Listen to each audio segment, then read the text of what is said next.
So the question is, does a breakfast automatically become a healthy choice simply because it contains very little sugar?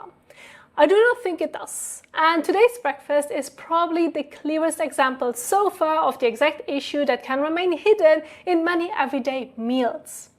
So today we are looking at the third breakfast from the examples you shared with me in the community tab.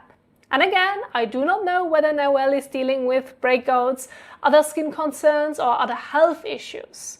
But I am simply using his breakfast as a real-life example because it makes it easier to show how sodium, potassium, sugar and the way foods are prepared can matter for the skin. I am also explaining what I personally might change to improve the breakfast in that regard.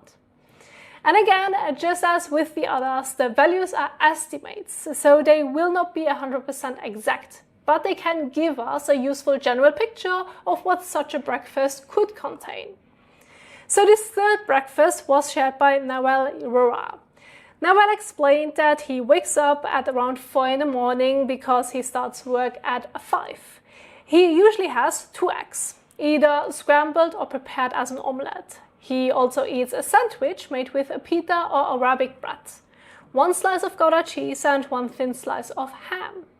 Sometimes he adds a little salad.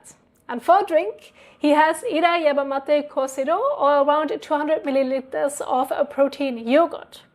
Now for his original breakfast, I estimated about 950 to 1450 milligrams of sodium, around 350 to 950 milligrams of potassium, and about 2 to 20 grams of total sugars.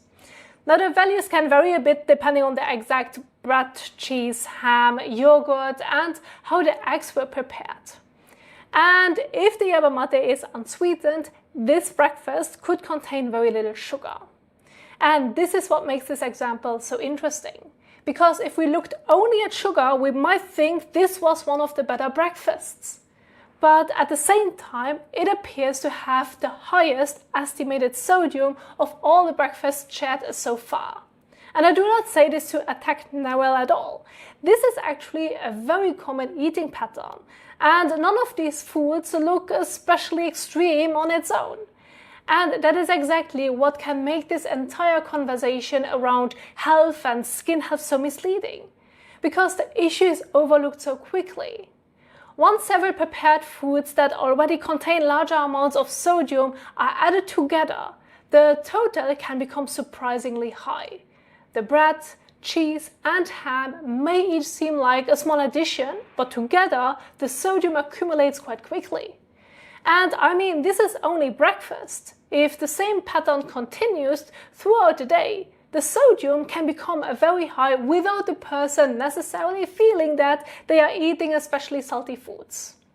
So personally, I would simplify this breakfast quite a lot. I would keep the 2 eggs if they were generally wanted, but I would boil them whole instead of scrambling them or making an omelette. Or if a pan with a non-stick coating is used, they could also be scrambled or made into an omelette without adding oil or additional salt. Then I would leave out the pita bread, Gouda cheese and ham and replace the entire sandwich with 1 sweet potato, either boiled or steamed, or maybe a couple of small bananas. That would provide considerably more potassium while naturally keeping the sodium very low. I would also leave out the protein yogurt because it is not a prepared product whose values and ingredients depend heavily on the brand. And because yerba mate contains caffeine, I would personally replace it with water or caffeine-free tea and have the yerba mate only occasionally. So my simpler version would be either 1 whole sweet potato steamed or boiled, or 2 small bananas, along with 2 eggs eaten separately, and either water or caffeine-free tea.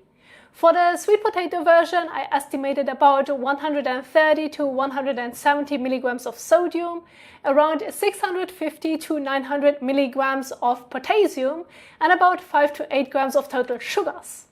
For the banana version, consisting of 2 boiled eggs and 2 small bananas, I estimated about 120 to 150 milligrams of sodium, around 800 to 900 milligrams of potassium, and about 24 to 28 grams of total sugars. So the banana version would contain a much more natural occurring sugar than the sweet potato version.